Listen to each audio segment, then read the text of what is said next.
Today we are going to be discussing some interesting questions related to the aggregates and karma. And this is from Majjhima Nikaya 109, Mahapunama Sutta. I thought it was actually the best time to do it because we have a full moon tonight. So it's the greater discourse on the full moon night. Thus have I heard, on one occasion the Blessed One was living at Savatthi in the eastern park in the palace of Megara's mother. On that occasion, on the Upasata day of the 15th, on the full moon night, the Blessed One was seated in the open, surrounded by the Sangha of bhikkhus. Then a certain bhikkhu rose from his seat, arranged his upper robe on one shoulder, and extending his hands in reverential salutation towards the Blessed One, said to him, "Venerable Sir, I would ask the Blessed One about a certain point. If the Blessed One would grant me an answer to my question." And the Buddha says, "Sit on your seat, bhikkhu, and ask what you like." So the bhikkhu sat on his own seat and said to the Blessed One, "Are these not, Venerable Sir, the 5 aggregates affected by clinging? That is, the material form aggregate affected by clinging, the feeling aggregate affected by clinging, the perception aggregate affected by clinging, the formations aggregate affected by clinging, and the consciousness aggregate affected by clinging. These bhikkhus are the 5 aggregates affected by clinging. So that is material form, feeling, perception, formations, and consciousness that are affected by clinging." Why do we say this here, affected by clinging? So there is a way in which the aggregates continue to function through the process of craving and clinging, and there is a way in which, when all craving and clinging are gone, the fuel that's left over is in the form of the aggregates until they are exhausted for that particular life. So here the bhikkhu asks further, "But Venerable Sir, in what are these 5 aggregates affected by clinging rooted?" These 5 aggregates affected by clinging are rooted in desire, bhikkhu. So I'm not sure where the word desire is coming from. It might be chanda, it might be craving. But in this case, when we say chanda, it has 2 different connotations. The usual connotation for chanda is that it is a wholesome inclination towards the Dhamma. So you have something like Dhamma chanda. But in some cases, chanda can be tanha chanda, that is the craving kind of chanda. So then he says, "Venerable Sir, is that clinging the same as these 5 aggregates affected by clinging, or is the clinging something apart from the 5 aggregates affected by clinging?" In other words, we say that the aggregates are affected by clinging, but is that clinging the same as the aggregates, or are they separate?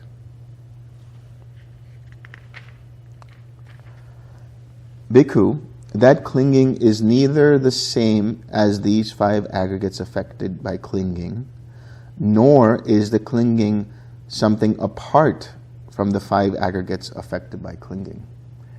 Leave it to the Buddha to give you a non-straight answer. But here's what the Buddha says. "It is the desire and lust in regard to the 5 aggregates affected by clinging that is the clinging there." So the assumption was by this bhikkhu that the aggregates themselves that are affected by clinging maybe have clinging in them, or that clinging is separate to them, or separate from them. But here the Buddha is saying it is that craving in relation to the aggregates. What do we mean by that?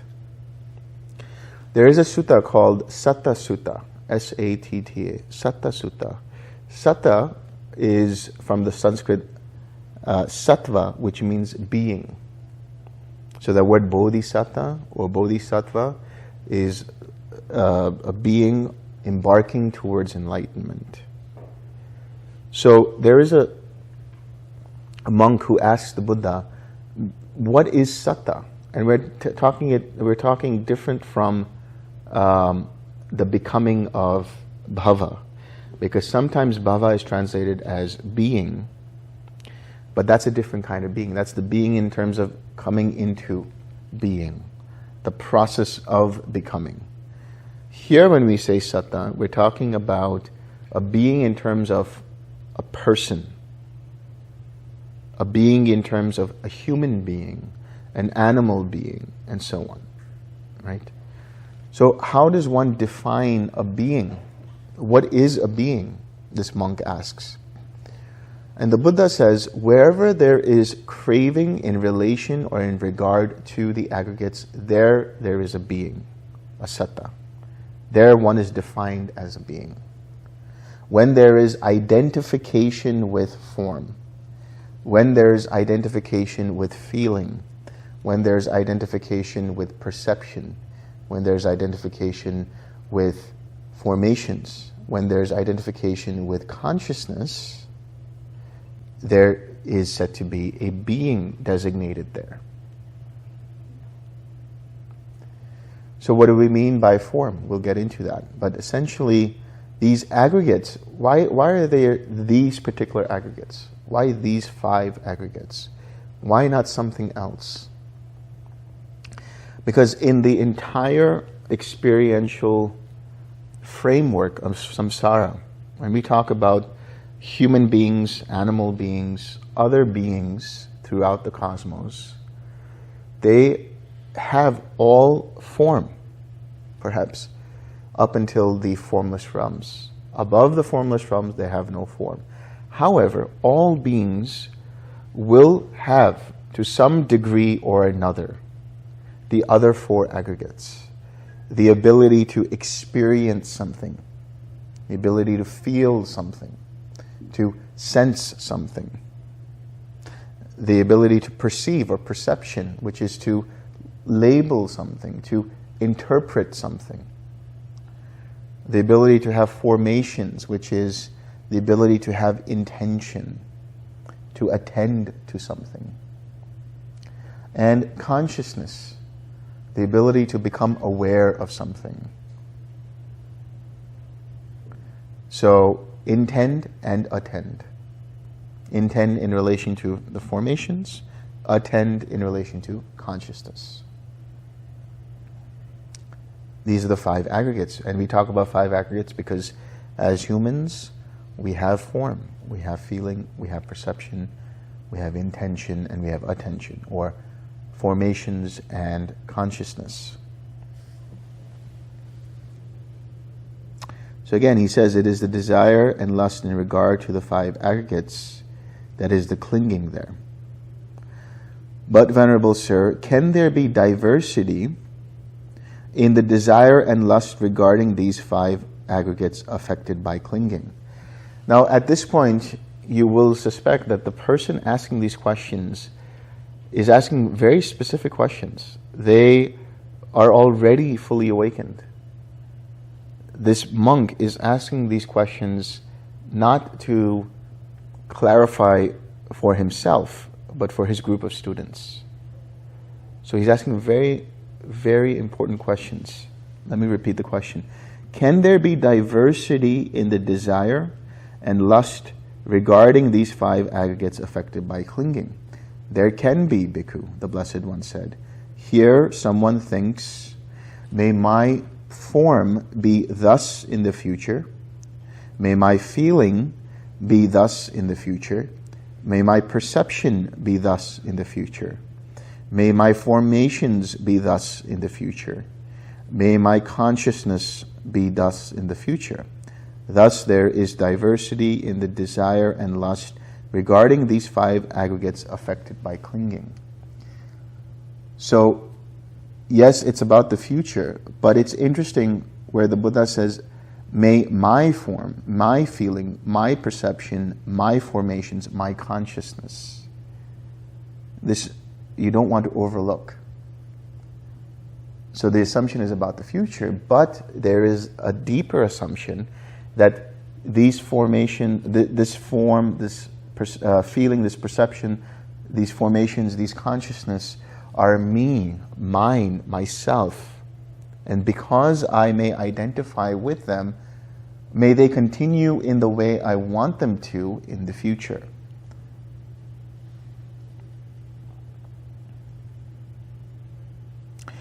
But, Venerable Sir, in what way does the term aggregates apply to the aggregates? What do we mean by aggregates? Why do we say aggregates? Bhikkhu, any kind of form, whether in the past, future, or present, internal or external, gross or subtle, inferior or superior, far or near, this is the form aggregate. So, how do we apply the word aggregate to the aggregates? It's basically any kind of form. The form that we possessed in the future, in the past, so to speak, the form that we possess now, and the form that we may possess in the future, in the 3 different times. Far or near. It doesn't have to be our own form. This table is a form, this book is a form, this meditating Sasquatch is a form. Right? These flowers are form. This chair is form. The door over there is form. It's far from me. Far and near. All forms in whatever distance it is. That includes as the form aggregate. Internal or external. Internal or external form. External form is the form outside of this particular form. Internal form is any of the sense bases, the nervous system, the organs of the body, the skeleton, and so on. Internal. Gross or subtle. So here we're talking about gross forms in terms of on the earthly plane. Stuff that is happening here. Subtle can be the deva forms, the luminous forms.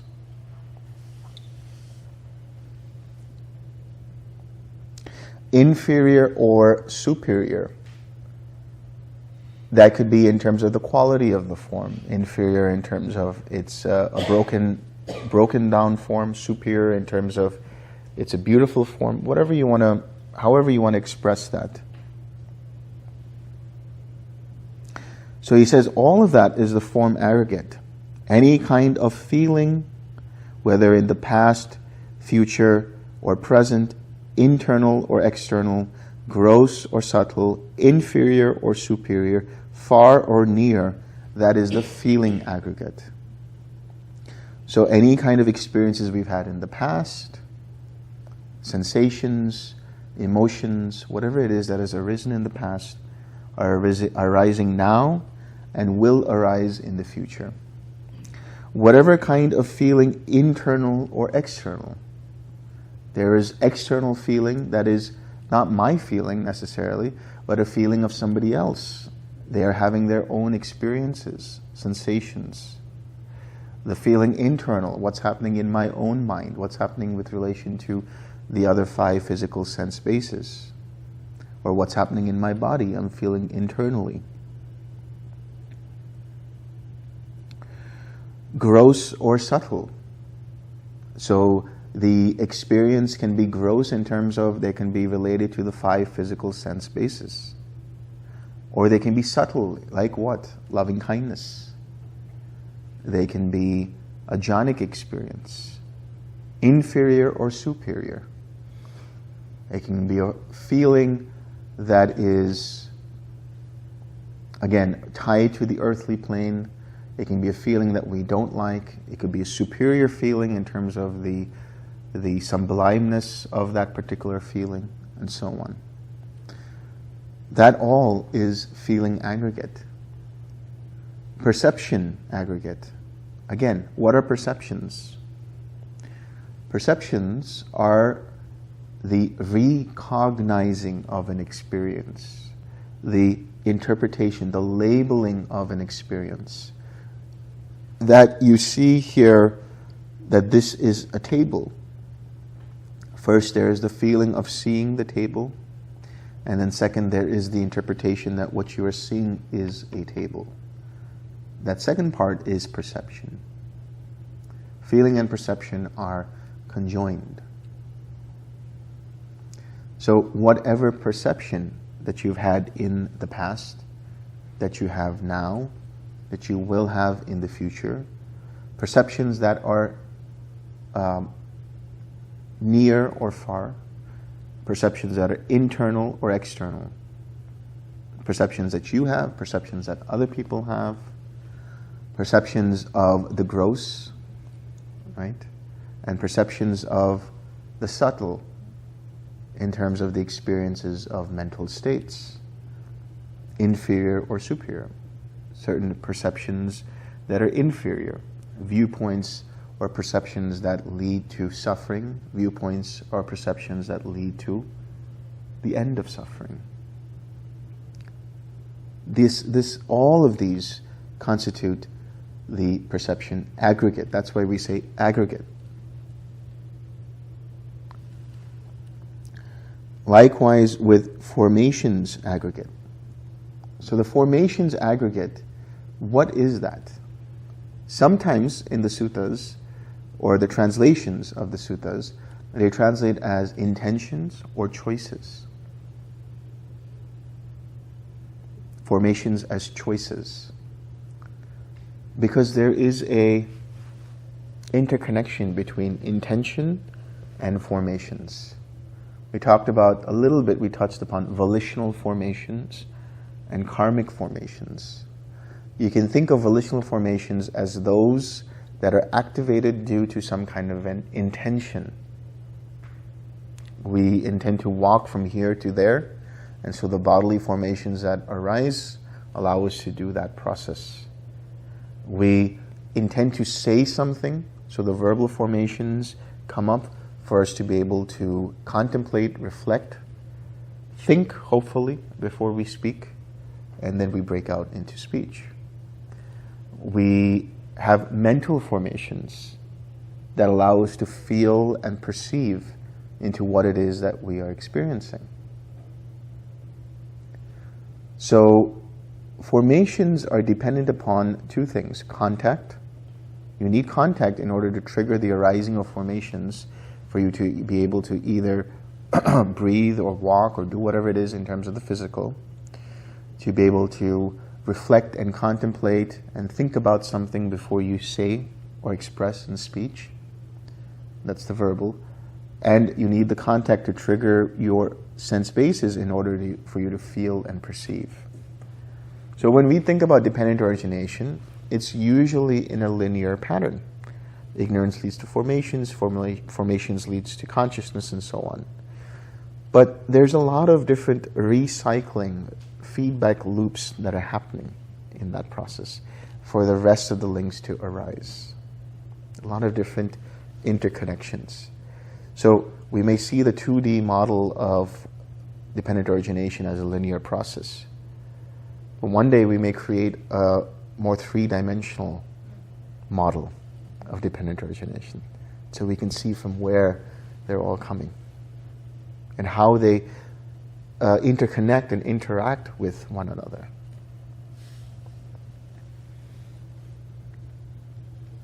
And then the consciousness aggregate.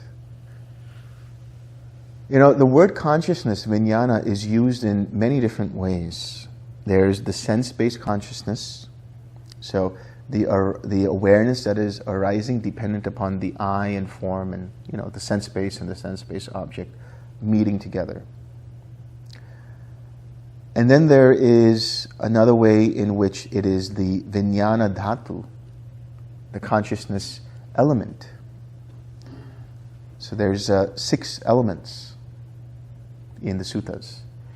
Generally we know of the 4, which is earth, water, air, and fire. Earth is basically the solidity of something. Water is the liquidity of something.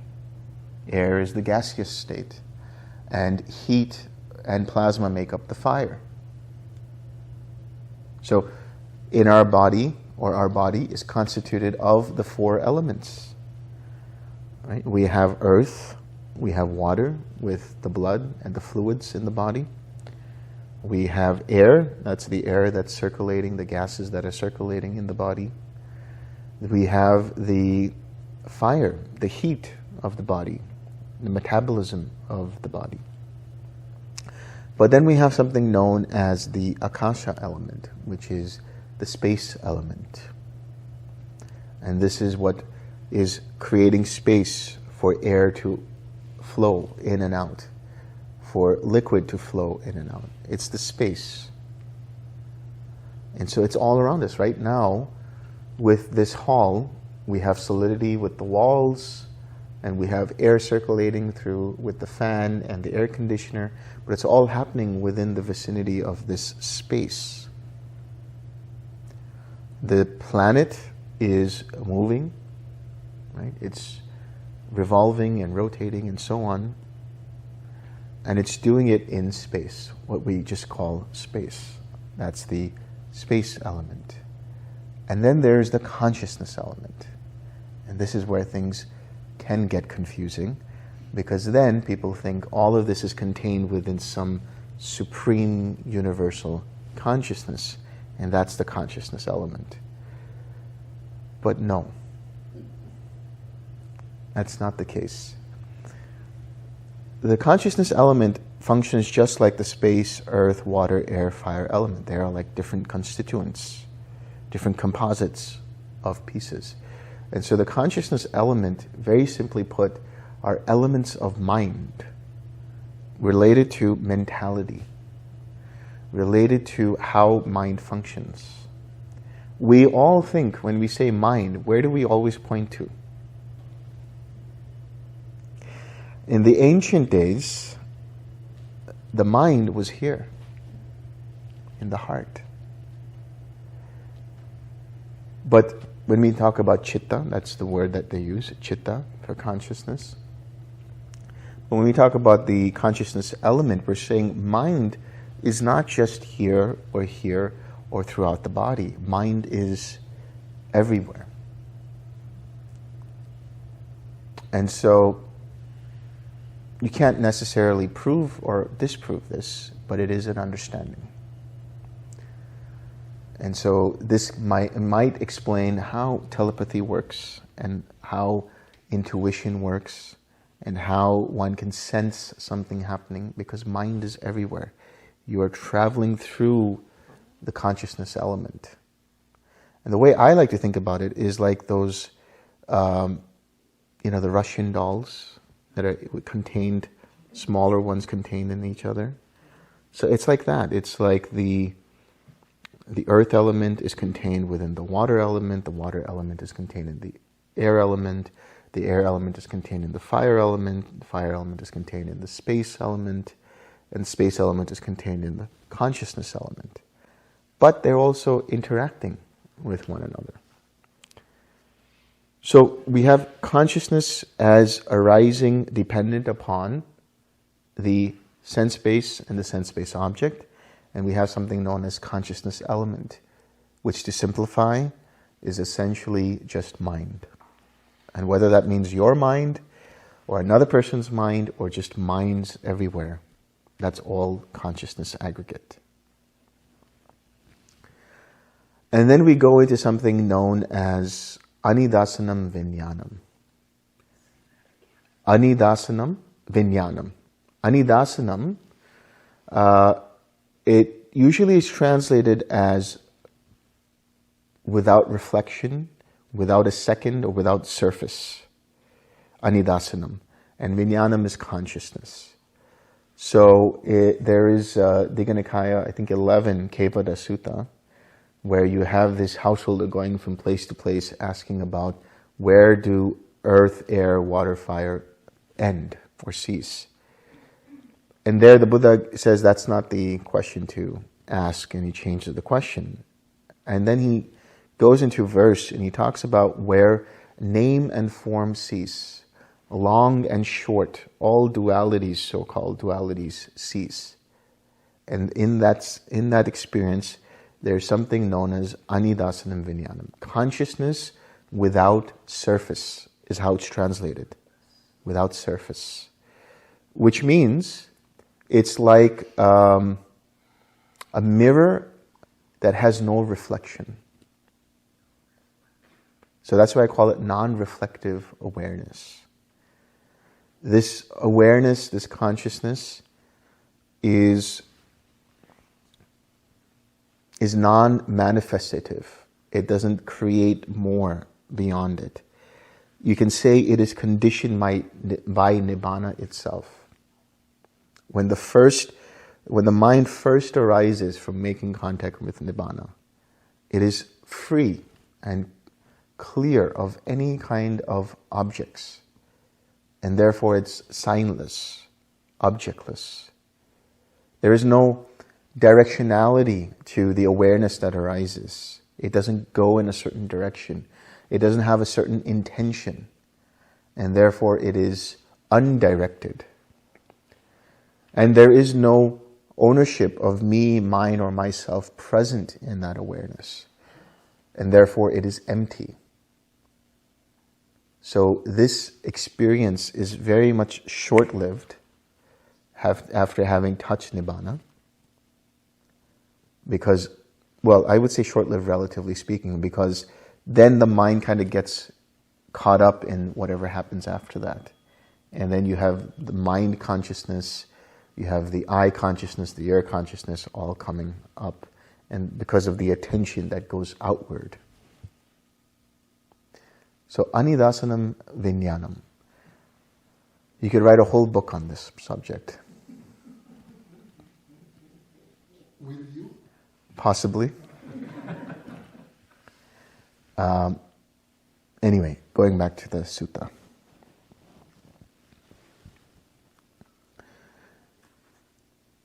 So then the bhikkhu asks, what is the cause and condition, Venerable Sir, for the manifestation of the form aggregate, for the feeling aggregate, the perception aggregate, the formations aggregate, and the consciousness aggregate? The four great elements are the cause and condition for the manifestation of the form aggregate. Makes sense, right? You need solidity, you need liquidity, you need heat, you need air or gas, and it forms into something. Basically molecules, atoms and molecules forming into solid things, or liquid things, or gaseous things, or heat and plasma from the sun and other kinds of electromagnetic activity. So this is what is the cause and condition for the form aggregate, the four great elements. What do you think is the cause and condition for the manifestation of the feeling aggregate? Contact. Yes, contact. Contact is the cause and condition for the manifestation of the feeling aggregate. What do you think is the cause and condition for the manifestation of the perception aggregate? Contact. Because feeling and perception are conjoined. In order for you to have perception, you need the feeling to label what the experience is. So both of these arise conjoined, dependent upon contact. What do you think is the cause and condition for the manifestation of the formations aggregate?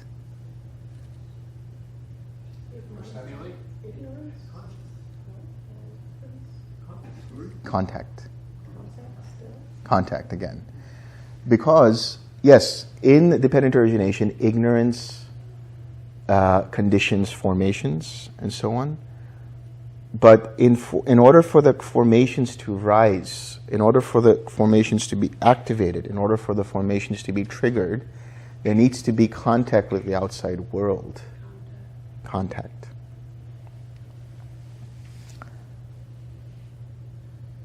What do you think is the cause and condition for the manifestation of the consciousness aggregate? Take a wild guess here. Say contact.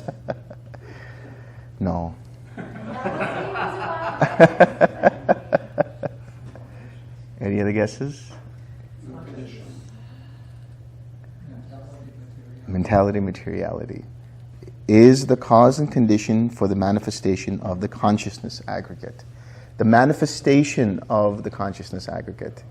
In order for consciousness to be present, it needs an instrument.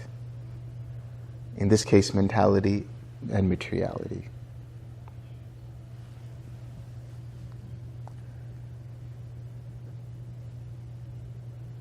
And then he asks, Venerable Sir, how does identity view come to be? This is Sakkaya Ditthi. Right? This is one of the first three fetters. How does that come to be? Here, Bhikkhu, an untaught ordinary person who has no regard for the noble ones and is unskilled and undisciplined in their Dhamma, who has no regard for true men and is unskilled and undisciplined in their Dhamma. Such a person regards form as self, or self as possessed of form, or form as in self, or self as in form. Or he regards feeling as self, self as possessed of feeling, feeling as in self, or self as in feeling. He regards perception as self, or self as possessed of perception, perception as in self, or self as in perception. He regards formations as self, or self as possessed of formations, or formations as in self, or self as in formations.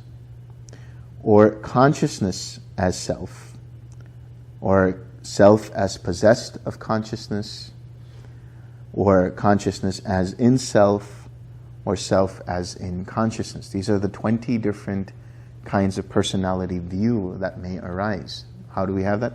The 5 aggregates multiplied by the 4 self views. So what do we mean by the aggregates as self? We take this form, feeling, perception, any kind of choice or intention or formations, any kind of awareness as self, that this is me. Right? We may mistake that me as that particular aggregate. How do we take self as possessed of any of these? We say, this is mine. This body is mine. This experience or feeling is mine. This perception is mine. This choice or intention is mine. And this awareness is mine.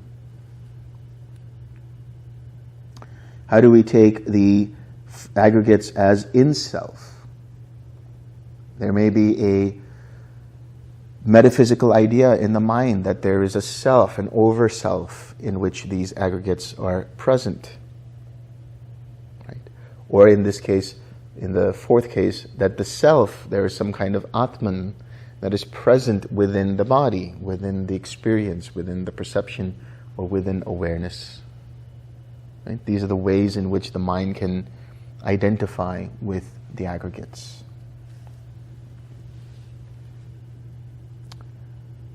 But, Venerable Sir, how does identity view not come to be?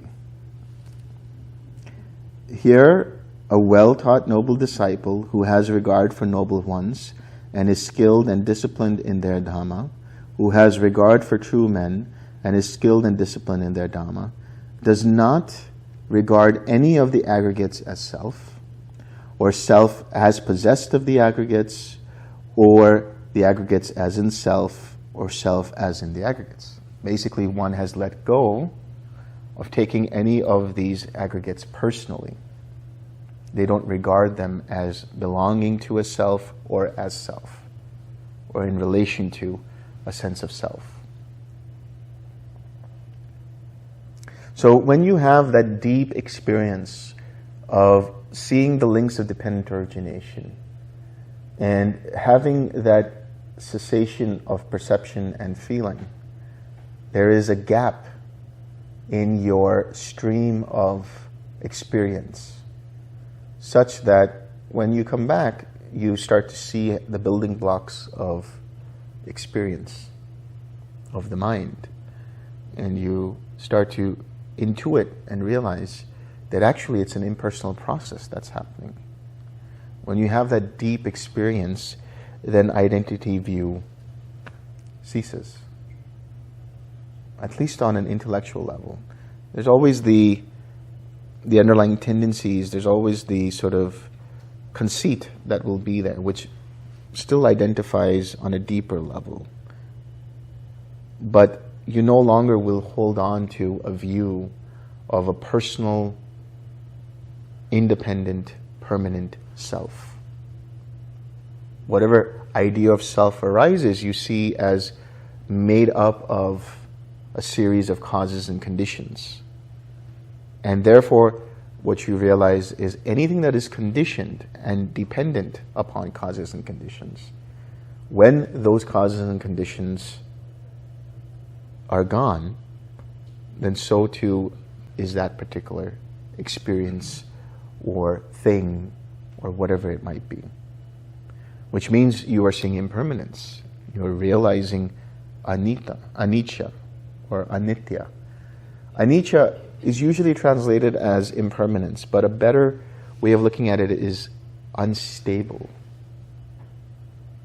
There's a lack of stability in it staying in one particular form. And because it is unstable, just like those shopping carts at Walmart, there's always that one wheel. You experience dukkha, suffering. And if we were to understand Atman as Sat Chit Ananda, which means independently self-existing, the basis of existence and the basis of all happiness, that it is the nature of happiness, that is what self is. That is the concept of self in ancient India. Then when you start to look at any of the aggregates, any modes of experience, the six sense bases and so on and so forth, and you put it up to that particular ideal, you realize that none of that which stands up to that ideal. All of it is conditioned. Being conditioned and dependent on conditions, it is bound to be impermanent or unstable. Being unstable, even if it's happiness,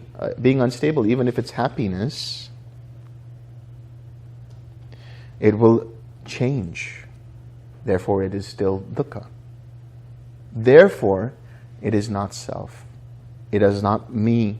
It is not mine. It is not myself. When I was in India some time ago, this was probably just before I took a sabbatical, maybe around that time. And I was with my former yogi teacher who had taken me to the Himalayas. And we were traveling down in South India, and we were invited to this celebrity's house. And the people there were very eager to meet with us. They had a very beautiful, sort of terrace with Buddha statues all over. And you could tell these people really wanted to know more about meditation and the Dhamma and so on. And they only had a very peripheral understanding of it. So we were sitting in their movie theater, and I mean actually a movie theater, with a big screen and everything, and we were looking at some of the movies and stuff like that. And then afterwards, they asked, so what is it you teach? What is it that you actually provide in terms of your teaching? And I could have gone into talking about the 6 R's, I could have gone talking about TWIM. But what I talked about was, there are two kinds of happiness in this experience. There is conditional happiness and unconditional happiness. And I teach how to leave conditional happiness so you have unconditional happiness. And they understood that. Like, so conditional happiness, what is that?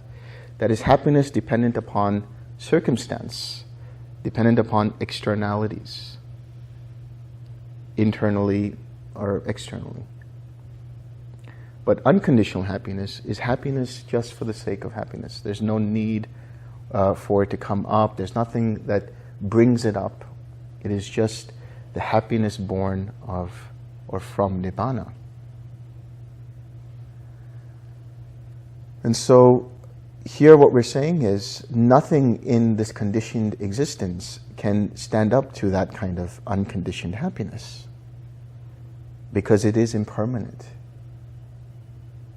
because it changes and therefore is liable to cause suffering. If we truly see this with regards to the five aggregates, then we let go completely of any kind of identity view.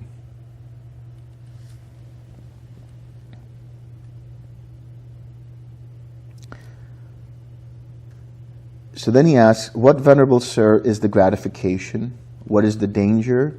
What is the escape in the case of the form aggregate, in the case of the feeling aggregate, in the case of perception, in the case of formations, in the case of consciousness? The pleasure and joy, bhikkhu, that arise in dependence upon the form aggregate. This is the gratification in the case of form. Form is impermanent, suffering and subject to change. This is the danger in the case of form. The removal of desire and lust, the abandonment of desire and lust in regard to material form. This is the escape in the case of material form. Likewise, the pleasure and joy that arise dependent upon feeling, on perception, on formations, on consciousness. These are the gratification. But these are impermanent, suffering and subject to change. And that is the danger in the case of these aggregates.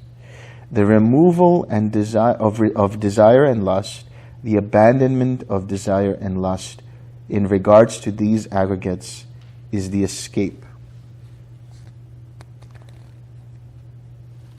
So in other words, we just talked about this. Conditional happiness and unconditional happiness. Dependent happiness and independent happiness.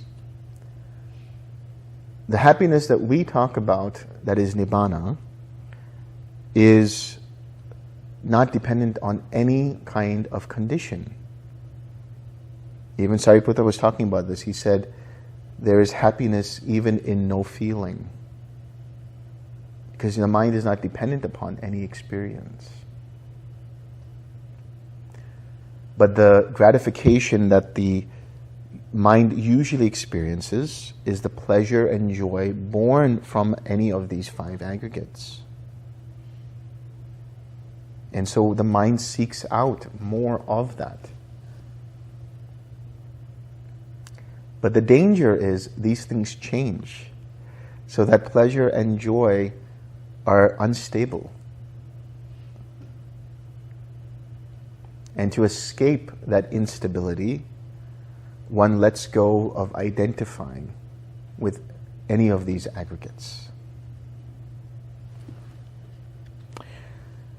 Venerable Sir, how does one know, how does one see that in regard to this body, with its consciousness and all external signs, there is no I-making, no mind-making, an underlying tendency to conceit?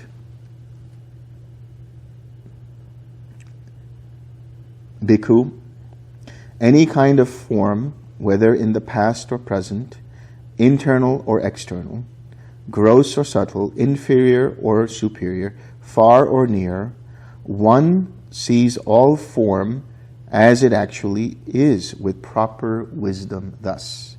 This is not mine, this I am not, this is not myself. Any kind of feeling, perception, formations, consciousness whatsoever, whether in the past or present, internal or external, gross or subtle, inferior or superior, far or near, one sees all these aggregates as they actually are with proper wisdom thus. This is not mine, this I am not, this is not myself. It is when one knows and sees thus that in regard to this body with its consciousness and all external signs, there is no I-making, mind-making, or underlying tendency to conceit. So, yes, you could, on a surface level, look at all experience and the body and the perceptions, everything that's arising as this is not me, this is not mine, this is not myself. But you go deeper than that, and you trace where the I arises. You trace where the mind arises. You trace where the myself arises. In other words, you try to find the first layer that arises in relation to the I, me, or mine. And when you try to look for it, it disappears.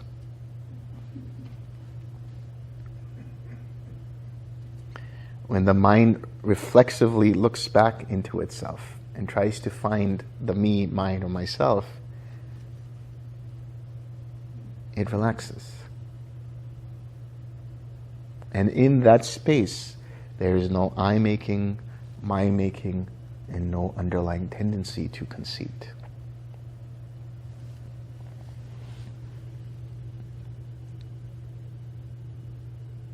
So, now this is interesting.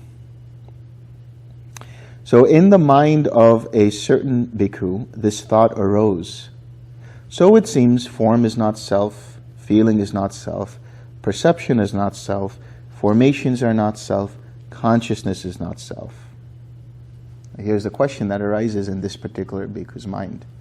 What self then will actions done by the not self affect? Yeah.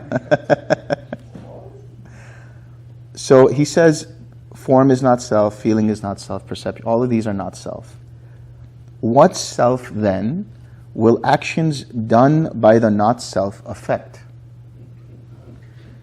In other words, if all of these things are not self, then what is that self that is affected by the actions that are produced by form, feeling, perception, intention, and consciousness? Is there a self that is affected by those actions? Then the Blessed One, knowing in his mind the thought in the mind of that bhikkhu, addressed the bhikkhus thus.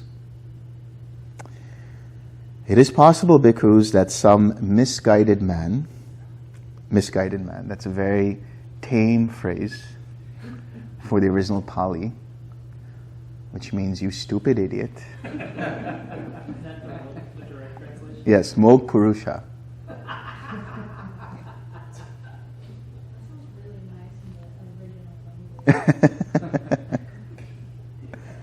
It's an elegant way of saying you're an idiot. Mog Purusha. Some misguided man here, obtuse and ignorant, with his mind dominated by craving, might think that he can outstrip the teacher's dispensation thus, with such a question. So it seems, form is not self, the aggregates are not self. What self then will actions done by the not self affect?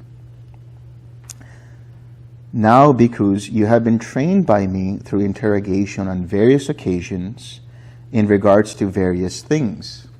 And so now the interrogation begins. I would urge all of you to answer. Bhikkhus, what do you think? Is form permanent or impermanent? Is what is impermanent suffering or happiness? Is what is impermanent suffering and subject to change fit to be regarded thus? This is mine, this I am, this is myself? No. Because what do you think? Is feeling permanent or impermanent? Is what is impermanent suffering or happiness? Is what is impermanent suffering and subject to change fit to be regarded thus? this is mine, this I am, this is myself. Bhikkhus, what do you think? Is perception, formation, consciousness permanent or impermanent? Is what is impermanent suffering or happiness? Is what is impermanent suffering and subject to change, fit to be regarded thus? This is mine, this I am, this is myself. Therefore, bhikkhus, any kind of form, any kind of feeling, any kind of perception, any kind of formations, any kind of consciousness, all should be seen as it actually is, with proper wisdom thus. This is not mine, this I am not, this is not myself. So when the Buddha is saying this, what he's saying is any action also that is produced from that, feeling or perception or intention or experience, whatever you want to say, any of the aggregates, that too is not me, not mine, not myself. It is all an impersonal process. Karma, when we, have the precepts in the morning, there is that statement, karma is my heir. I am an heir to my karma. Karma is my relative, right? But we're not saying in the sense of this is me, this is mine, this is myself. We're just saying all of these aggregates are subject to action and reaction.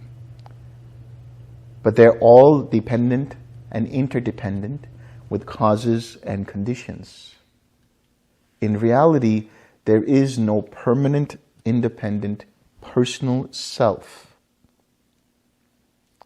that is affected by any of the actions with regards to these 5 aggregates. So when we say, woe unto me, why is this happening to me?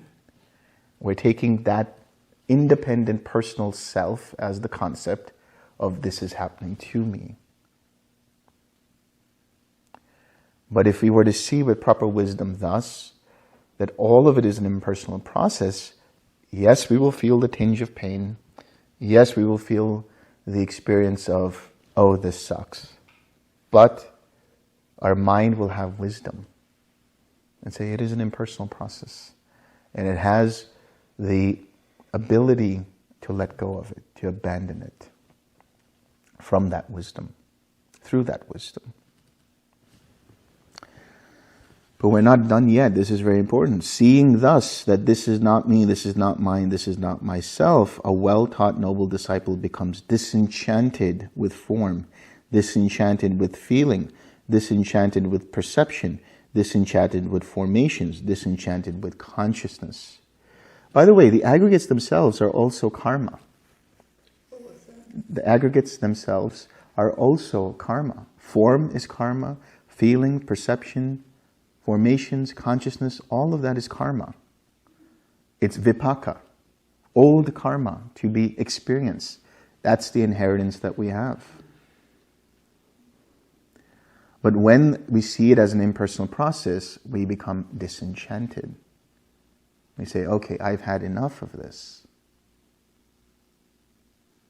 Being disenchanted, he becomes dispassionate, no longer affected by the aggregates or their actions. And through this passion, the mind is liberated. When it is liberated, there comes the knowledge it is liberated. He understands birth is destroyed, the holy life has been lived, what had to be done has been done, there is no more coming to any state of being. This is what the Blessed One said. The bhikkhus were satisfied and delighted in the Blessed One's words. Now, while this discourse was being spoken, through not clinging, the minds of 60 bhikkhus, it's always 60 for some reason, were liberated from the taints.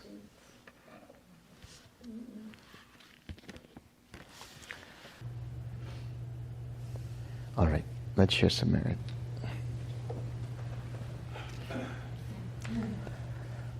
May suffering ones be suffering free, and the fear struck fearless be.